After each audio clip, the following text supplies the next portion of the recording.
തൃശൂരിലെ കുറഞ്ഞ വേതനം നൽകുന്ന ആസ്പത്രികൾക്ക് മുന്നിൽ സമരം നടത്താതെ ജൂബിലി മിഷൻ ആസ്പത്രിക്കും അമല മെഡിക്കൽ കോളേജിന് മുന്നിൽ സമരം നടത്തുന്നത് ഗൂഢലക്ഷ്യങ്ങളോടെ എന്ന് തൃശൂർ അതിരൂപത.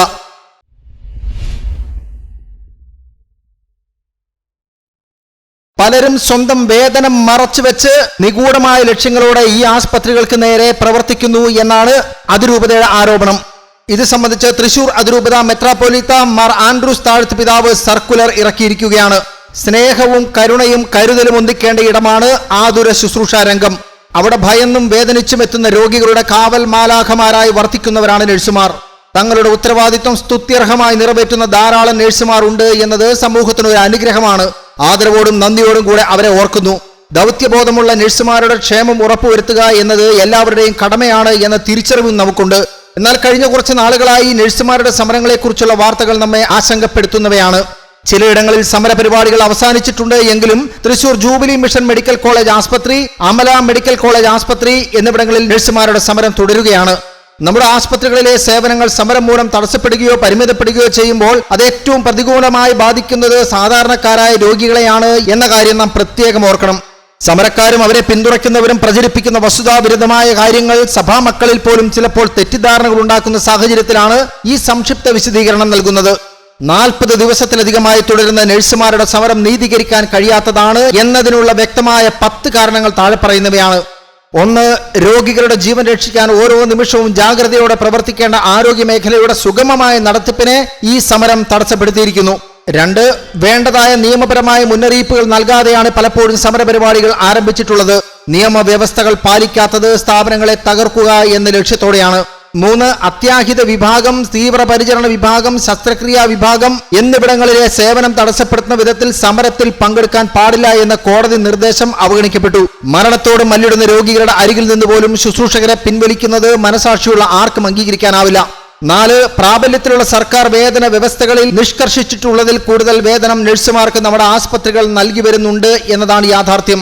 5. പുതിയ ശമ്പളം പരിഷ്കരണം സംബന്ധിച്ച് സർക്കാർ ഉത്തരവിറങ്ങുന്ന മുറയ്ക്ക് അത് നടപ്പിലാക്കുമെന്ന് ആസ്പത്രി അധികൃതർ ഉറപ്പ് നൽകിയതാണ്. എന്നിട്ടും സമരം ചെയ്യുന്നവർ സമരത്തിൽ നിന്ന് പിന്മാറാൻ തയ്യാറാവുന്നില്ല. 6. ലഭിച്ചുകൊണ്ടിരിക്കുന്ന യഥാർത്ഥ വേതനം എത്ര എന്ന് മറച്ചുവെച്ച് വേതനം സംബന്ധിച്ച തെറ്റായ വിവരങ്ങളാണ് സാമൂഹ്യ മാധ്യമങ്ങളിലൂടെ പ്രചരിപ്പിക്കുന്നത്.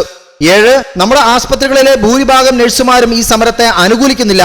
8. ജൂബിലി മിഷൻ മെഡിക്കൽ കോളേജ് ആസ്പത്രിയും അമല മെഡിക്കൽ കോളേജ് ആസ്പത്രിയും നൽകുന്നതിനേക്കാൾ കുറവ് വേതനം നൽകുന്ന ആസ്പത്രികൾ തൃശൂരിൽ തന്നെയുണ്ട്. അവിടങ്ങളിൽ ജോലി ചെയ്യുന്ന നഴ്സുമാരുടെ വേതന വർധനവിനായി സമരങ്ങൾ നടത്തപ്പെടാത്തതിന്റെ പിറകിൽ ഗൂഢലക്ഷ്യങ്ങളുണ്ട് എന്നതിന് തെളിവാണത്. 9. സമരക്കാർ മുന്നോട്ട് വയ്ക്കുന്ന വേതന വ്യവസ്ഥകൾ അപ്പാടെ അംഗീകരിച്ചാൽ ആസ്പത്രികളിലെ സേവന ചാർജുകൾ ഇനിയും വലിയ തോതിൽ ഉയരുന്ന സാഹചര്യമാണ് ഉണ്ടാവുക. ഭാരിച്ച ചികിത്സാ ചെലവ് പാവപ്പെട്ട രോഗികളെ കുറെ കൂടി ദുരിതത്തിലാഴ്ത്തും. 10. സാമ്പത്തിക പ്രതിസന്ധികൾ മൂലം ഇതിനോടകം തന്നെ പല ചെറുകിട ആസ്പത്രികളും അടച്ചുപൂട്ടാൻ നിർബന്ധിതമായിരിക്കുന്നു.